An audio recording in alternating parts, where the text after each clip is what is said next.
the son of President Museveni, the head of the Ugandan army. This is the son of President Museveni. Not torturing or having Eddie Mutwe tortured privately, and a leaked video or photo comes out and then he disassociates himself from it. No. Proudly in the open under this NRM, that NRA that was supposed to be a disciplined army that ended the dark days of State Research Bureau, NASA, UNLA, the roadblocks and all that. It is abnormal to see a person very comfortably relaxed, enjoying to updating the public about torture going on in my basement. You think that's normal? No, it's not. You think Moses is normal? Just like I said, what do you expect me to answer? I mean, just... It says, you think Muhoozi is normal? And I'm sure privately, he has thought, what are other army officers thinking? We really have to be very careful. Let's not play with fate. Let's not play with fate. What fate is he referring to?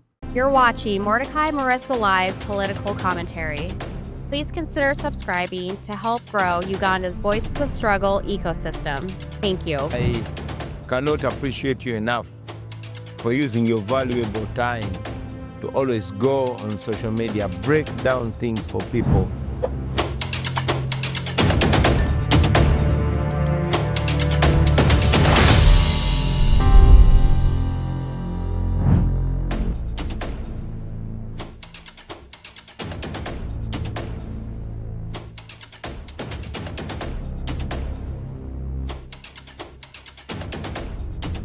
Ready? Indeed. I hope you're having a wonderful time, ladies and gentlemen. I am the aforementioned Mordecai Marissa, and here we go. I guess you are ready. I guess you are. Let's do this, ladies and gentlemen. Now, ladies and gentlemen, veteran journalist, commentator, and photographer Timothy Kalyegira mysteriously disappeared for 4 days, leaving friends and followers wondering whether he had become the latest victim of the Museveni criminal regime to vanish without trace. When he finally resurfaced, the mystery took another dramatic turn. He had been in the hands of security operatives before being hauled before court. Imagine that. They just abduct you and then they don't say a word for days, only for you to be dumped somewhere or be arraigned before courts of law. For what charges, they don't tell you, as long as they torture you fast. And now, you might guess, what was the official charge? Operating the Uganda records without a broadcasting license from the Uganda's Communications Commission, famously known as UCC. He was promptly remanded to Luzira prison until July 16th. But really, to many Ugandans, that explanation didn't convince them. For quite some time, Timothy Kalyegira has relentlessly criticized the Nepo baby and commander of Uganda's Defense Forces, Muhoozi Kainerugaba, publishing these blistering commentaries that challenge the First Son's conduct, his political ambitions, and his quote-unquote influence. It's a manufactured influence. That's why I'm putting it in air quotes. Now, to many of us, we're wondering, the timing is a little suspicious. At this moment when we see the abduction of the likes of former mayor of Kampala, Elias Lukwago, and that's why they're asking, are these really charges of broadcasting real? Do they even carry any substance? Absolutely not. So the biggest question now is, why was he arrested? Well, we don't know. I don't want even to use the term arrested because it wasn't an official arrest. It was an abduction. I think I saw Bobby Wine actually announce when he finally resurfaced. This is what he said. If you want to read that with me, ladies and gentlemen, he said, it turns out that journalist and media personality Tim Kalyegira, who has been missing, was actually abducted, held incommunicado, and is now being arraigned for charging simply because he's been outspoken about Museveni and his son's crimes. We got to this point because everyone thought that someone else would fix it. Hopefully everyone realizes the collective danger and the collective duty. Only then shall we be free. I mean, no one detected right there. Now, ladies and gentlemen, what I'm going to do here is I give you some of explosive commentaries that were coming from Timothy Kalyegira. And I pretty much believe these put him in a spotlight, and Muhoozi had him on a radar. Look, dictators and thugs and tyrants, these are fascists and despots, usually look at voices of reason and they go after them. They either buy them to join them, but they buy them off. I mean, they buy your intelligence, a thing that makes you unique, that, makes you their target. They want to diminish it by buying you. They give you money. Look at what they did to the likes of Andrew Mwenda, the likes of Alan Kasuja. The list is endless. So, and if they fail, or if they detect that you might not accept money, what they do, they resort to intimidation. If they cannot intimidate you, then they take it to another level, coercion and utter domination. Either kill you, maim you, torture you, disappear you, name it, abduct you and keep you in prison for years.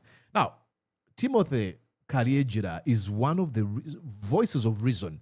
I'm going to go on and play you here when he was really speechless. He was being questioned about what his comments regarding the abduction of Bobby Wine's bodyguard, Eddie Mutwe, and his torture at the orders of none other than Muhoozi Kainerugaba, who gloated in those actions. Listen to the cogent, the cohesive, and the coherent Timothy Kalyegira.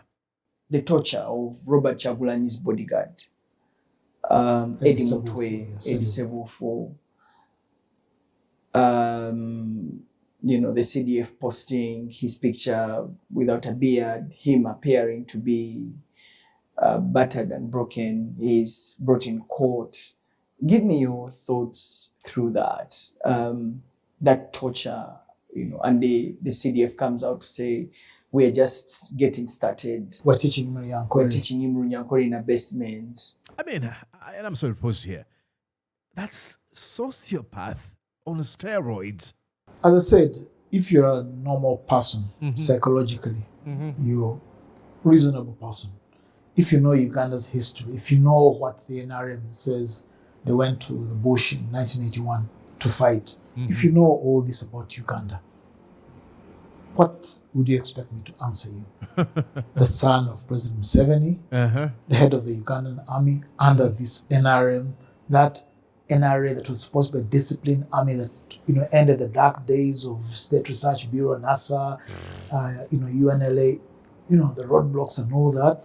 This is the son of President Museveni, not torturing or having Eddie Mutwe tortured privately, and a leaked video or photo comes out and then he disassociates himself from it. No, proudly in the open, proudly doing what people do. During workshops and these, fashion events and sports events, people tend to do these live updates, tweeting. So-and-so has said ABC. And the speaker says Uganda needs to grow more coffee and all that. That's what you normally do with what you call social media updates. It is abnormal to see a person very comfortably relaxed, enjoying to updating the public about torture going on in my basement. Not in Kireka, facilities, not somewhere at the SFC or CMI facilities, in my basement. So that's either in his office or in his home. And that he's proudly letting us know and enjoying the details. In fact, now he's just gone to make me tea. In fact, now I'm told this morning he woke up and I don't know, he's now urinating endlessly. Can you imagine? I mean, I want to look at his face, ladies and gentlemen. Look at his face. I'm going to have to go back here. I want to show you his face. Look at his face right there. That's the face of confusion. The face of someone baffled. The face who cannot put into words of how they feel. Is he confused? Is he disturbed? Is he sad? Is he angry? I mean, it is a combination of everything I mentioned and more. There should be a manufacturing or a creation of a new emotion in this situation. Who does that? Who does that? You know, even when we were kids, we had no much knowledge about empathy or sympathy or kindness. But even when you fought with your friend and probably end up bruising them or leaving them with a very bad injury or wound, you would end up, feeling sort of guilt and empathy. You would try to do something to bridge the gap between you folks. You would try to say sorry without even saying sorry. You'd want to use actions. If that's what our intelligence told us when we were kids, where is Muhoozi's? That you abduct people, take them in your quote-unquote basement, which is your torture dungeon, pluck out their fingers, electrocute them, torture them by using, they used with Kakwenza, they used, what are those stuff, where they would pull off his skin, and post the same on social media. The level of sociopathy and psychopathy is unfathomable. That's why he was being confused here. You think that's normal? No, it's not. You think Moses is normal? Just like I said, what do you expect me to answer? I mean, just... It says, you think Muhoozi is normal? What do you want me to answer? Listen here. You think that's normal? No. You think Moses is normal? Nope. Just like I said, what do you expect me to answer? I mean, just ask anybody, do a sample anywhere. Start even from within the president's own family. Mm-hmm. That's what you're telling the world. Just think what the First Lady is thinking about Muhoozi, or Natasha, or Patience, or Diana, whoever. That's our brother. We, the family that presents itself as, a Christian military family, Christian soldiers who fought the good fight. We're God's blessing to Uganda to take the... Now, yeah, I want to disagree with him there. Look, that's a facade they want to wear. They know about the lawlessness and the criminality of Museveni. Museveni has this extremely violent rhetoric. We shall crush you.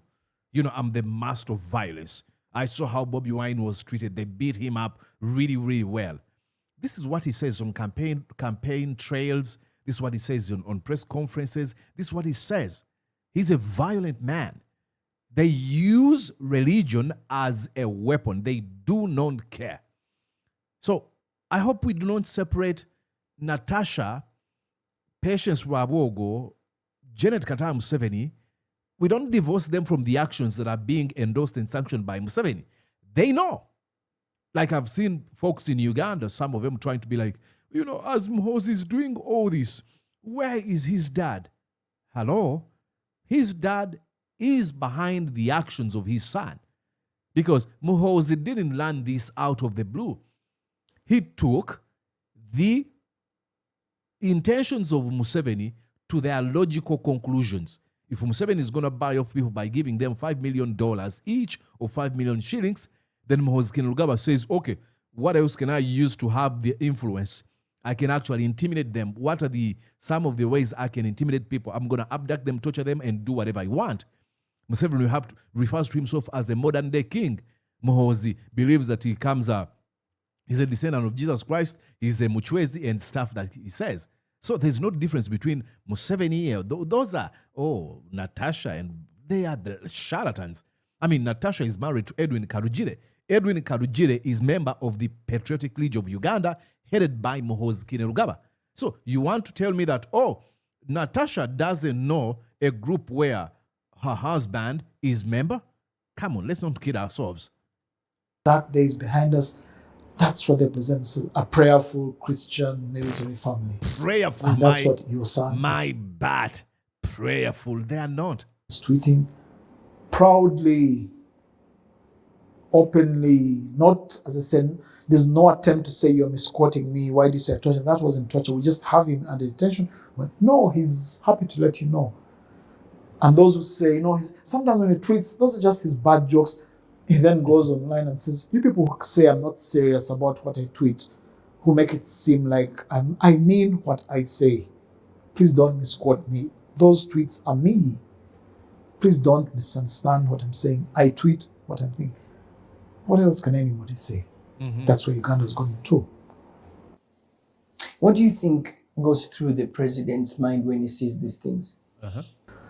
The first thing being is a disciplinarian with his history of the NRA and discipline within the army. Well, I don't know if the NRM itself was as disciplined as they claim, but that's a whole other there were just a few people, not the entire thing. Story. If you go through the newspapers from 86, almost from day one after taking power, they began armed robberies and all these things, not to mention these attacks on Bank of Uganda, Kabale, UCB, Kabale, Fort Portal, Kilembe to take money, when Uganda had been cut off after the 85 coup. But that aside, what's going through his mind? First, just the embarrassment. Mm-hmm. You remember when in 2022, when he had to apologize to the Kenyans, at Citizen TV, we apologize. He's a patriot, he's a Pan-Africanist. But no, he's not a patriot, he's not a Pan-African, he's the charlatan. Museveni is a charlatan. But look, even when Museveni apologized to Kenya, he didn't mean a thing. There's no embarrassment. Look, an embarrassment occurs to someone who has an emotion called shame. Museveni doesn't have it. Because when he apologized, quote unquote, apologized to Kenya, the following few days he promoted Muhoozi from Lieutenant General to now a 4-star general. After placing our country in a diplomatic crisis, he was promoted. So all these, I apologize, is just for sure. Yes, I'm wrong about that. You think that was his pleasure to apologize on behalf of his son? Of course, that humiliates him. Then, being the commander-in-chief of the armed forces, just a statement or two on CBS FM by Brigadier Henry Tumukunde, and for 8 years he was under some kind of like house arrest. 1 or 2 statements by 1 or 2 people, and that's the end. And imagine what Museveni must be feeling. Imagine if that wasn't his son. Imagine if that was just some other army general, chief of defense forces, saying those things. Yeah, that's why he doesn't care, because if he really cared, they've always presented Museveni as, tough guy. Sabalwan is a tough guy, Museveni. Okay, let's see that toughness when it comes to disciplining his own son or firing him. Why don't we see that? So he's okay with what Muhoozi is doing. Imagine where that person would be. So that's the one thing, just as a father, as a commander-in-chief, as a president, seeing your son embarrassing you, the government, the family in public, antagonizing other countries, relationships that matter. For all Museveni's weaknesses and double standards, he genuinely seems to have this Pan-African thing in him. He really believes in it.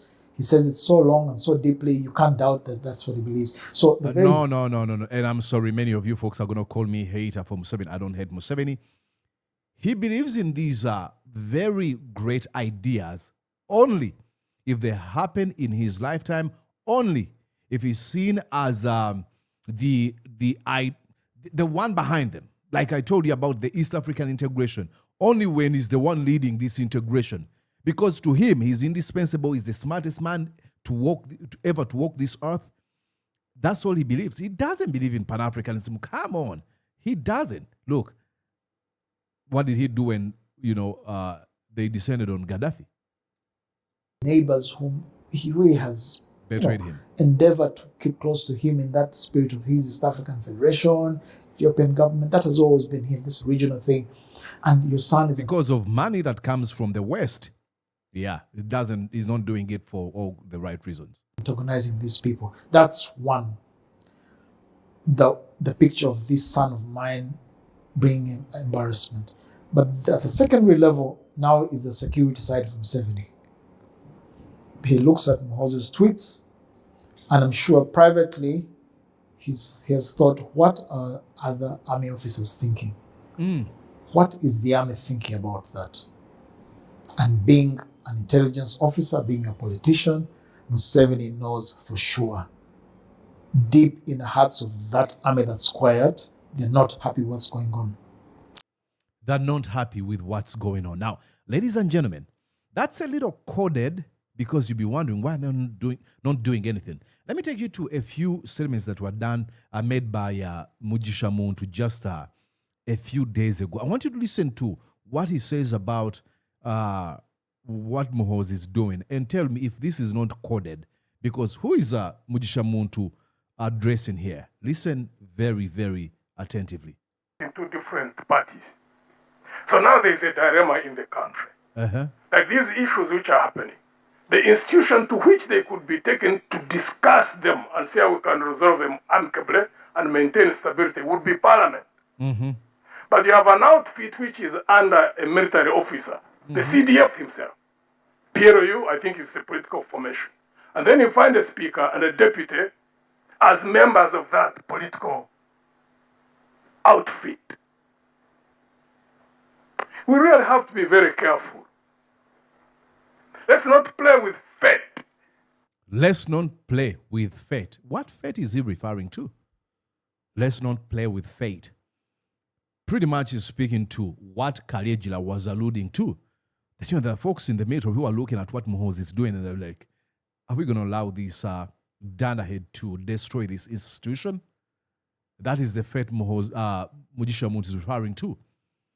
That if we are not really careful, we are teetering on a brink of chaos, turmoil in the Uganda People's Defense Forces. It's not actually far. It is imminent. It's going to happen. It's inevitable. I can guarantee you.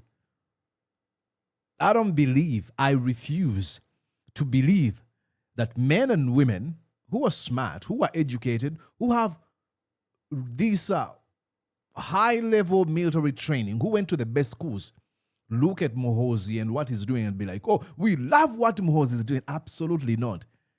I know for sure some of them are not happy. And I won't be surprised if something comes from within. What is that? I don't know. I'll let you to decide. Ladies and gentlemen, that's one of the brilliant intellectuals, very useful intellectuals we have in Uganda, Timothy Kalyegira, who is in prison as we speak. So please make sure that you do like this video, invite others to join us, and share it with people out there. These are people that we need to make famous, the likes of Timothy Kalyegira, to be inspired by what they do. Because as we face this crisis, there are the voices of reason that have refused to bow down to money, to bow down to power, to bow down to intimidation. So if we still have people who do not have inspirations, let's share with what the likes of Kalyegira are doing. Let them see. Okay? And everything will be all right. So let me know what you think. My name is Mordecai Morisa. I thought I would share that with you. Now, I'll be coming back later with another video. Let me try to see if we can cover news coming in from the USA regarding the lawlessness and impunity and stubbornness, utter nonsense of Muhoozi Kainerugaba. Stick around. I'll be back soon. Did you enjoy what you just watched? I'm sure they did. I'm going to guess that you did. How about you consider subscribing to Mordecai Marissa Live YouTube channel? Thank you.